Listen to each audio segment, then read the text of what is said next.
At ayan mga ka-crypto, pinag-uusapan po ngayon ng buong crypto community ang biglaang pag-akyat ng presyo ng XRP kasunod ng isang linggo ng mga mahalagang kaganapan at desisyon sa patakaran sa Washington. Ayon po sa mga ulat dito sa market, ang asset ay kasalukuyang nakikipag-trade sa presyong $1.30. Ayan po. At ito po ay nagtala ng mahigit 18% na pagtaas sa loob lamang ng nakaraang 24 hours. Ayan, ayon po yan sa CoinMarketCap. At ngayon, ang kilalang crypto commentator dito na si Mark Chadwick. Yan, si Mark Chadwick. Ayun po siya. Siya po ang nag-ugnay sa mga kaganapang ito kung saan pinansin niya ang pahayag ng CFTC chairman na si Michael Selig na handa silang lumikha ng mga formal na patakaran sa market gamit ang kanilang kasalukuyang kapangyarihan kung sakaling hindi po tuloy ang maipasa ang Clarity Act. Para po sa ecosystem ng XRP, ang timing ng mga kaganapang ito ay napakahalaga dahil taon-taon ding ipinaglalaban ng Ripple ang pagkakaroon ng ganitong uri ng katiyakan sa United States. At ngayon, para sa akin, ang biglang paggalaw na ito ay nagpapakita na hindi na basta-basta umaasa ang market sa mga chismis, kundi nakatutok na sa mga konkretong hakbang ng pamahalaan. Ang pagkakaroon po ng malinaw na direksyon mula sa mga ahensya ng gobyerno ay nagbibigay ng matibay na pundasyon upang maging mas confident ang mga malalaking players sa pagpasok ng kanilang mga pondo sa industriya.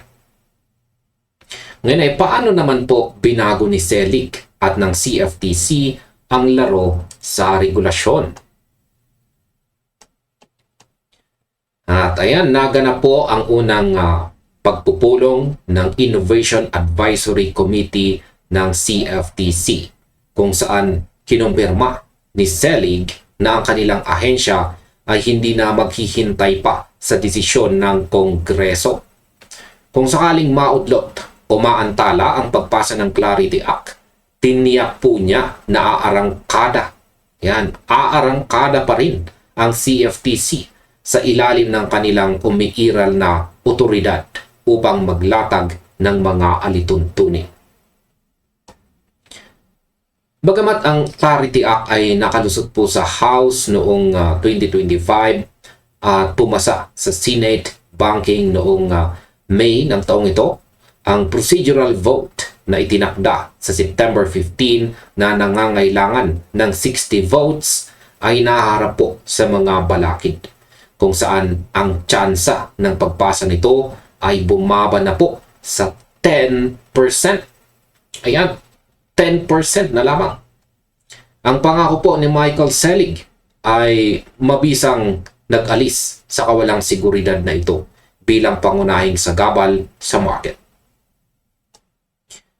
Ngayon, sa aking opinion naman, tama po ang punto ng isang tagamasid o market observer na nagsabing ang mga institution ay kailanman hindi naglalagay ng malaking kapital sa isang sitwasyon na puno ng kalabuan. Ang structural na linaw na ibinibigay po ng CFTC sa pamamagitan ng kanilang kasalukuyang kapangyarihan ay eksaktong uri ng katiyakan na matagal nang hinihintay ng mga malalaking investors upang tuluyang kumilos ng may kapanatagan ng loob. Ngayon, ano naman ang naganap sa White House Summit at bagong SEC rules? Isang araw bago po ang naturang announcement, pinangunahan ni Pangulong Trump ang isang White House Crypto Summit na dinaluhan din nina SEC Chairman Paul Atkins, Michael Selig, ang CEO ng Ripple na si Brad Garlinghouse at ang CEO ng Coinbase na si Brian Armstrong. Sa pagpupulong na ito o meeting na ito, nanawagan ang Pangulo sa Kongreso na ipasa ang batas, habang kinumpirma naman ni Garlinghouse na ang administrasyon, SEC at CFTC ay nagkakaisa na sa kanilang layunin. Ibinahagi rin niya na aabot na sa 67 milyon na Amerikano o halos isa sa bawat 4 na tao ang nagmamay-ari ng crypto ngayon. Bukod dito, naghain din ang SEC ng mungkahing tinatawag na Regulation Crypto Assets.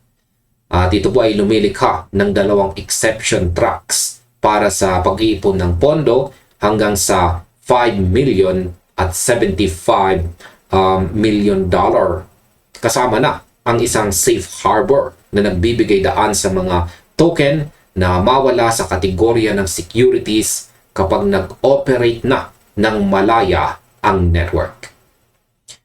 Ang Innovation Advisory Committee naman ay binubuo rin ng mga tradisyonal na palitan tulad po ng Nasdaq, CME, yan, at saka ICE. Kasama rin sina Garlinghouse at saka Armstrong. Ngayon, sa aking opinyon, ang pagkakaisa ng mga ahensyang ito ay lumilikha ng isang napakalakas na pundasyon para sa buong sektor. Ang pagkakaroon ng boses ng mga nangungunang leader ng industriya sa mga pagpupulong na ito ay nagpapakita na ang digital asset space ay kinikilala na bilang isang lehitimo at mahalagang haligi ng modern economy ng finance. At ayan, paano naman po nag-react si XRP at ang market sa pagbabagong ito? Ayan, agad pong tumaas ng 12% si XRP kasunod ng nasabing summit sa White House. At matagumpay po nitong pinanatili ang momentum na ito sa mga sumunod na araw. Ang kombinasyon po ng pangako ni Selig na umaksyon kasama o wala man ang Kongreso, ang bagong exemption framework ng SEC at ang direktang pakikipag-ugnayan ng Ripple sa mga regulator ay lumikha ng isang malinaw at matibay na pampasigla sa market. Tulad ng itinuro ng isang market participant, ang pagpasa po ng Clarity Act ay maaring hindi na ganoon ka-critical ngayon para sa ilan dahil ang mga formal at malilinaw na patakaran ay isinusulat na at unti-unti nang ipinapatupad. At si XRP ay malinaw na tumutugon sa realidad na ito. At ayan mga ka-crypto, sa kabuuan, naniniwala ako na ang mga kaganapang ito ay nagpapakita ng pagbabago sa direksyon ng industriya. Sa pamamagitan ng patuloy na pag-unawa sa mga regulasyon at pagbabantay sa mga hakbang ng mga pangunahing ahensya, mas nagiging handa ang bawat isa sa atin na unawain ang mas malaking epekto ng mga pagbabagong ito sa hinaharap ng ating mga hinahawakang digital asset ngayong taon. At ayun mga ka-crypto, hanggang dito na lamang po tayo sa video na ito. Marami pong salamat sa inyong panonood. Maaring sunod na rin po ninyong panoorin ang recommended video natin dito.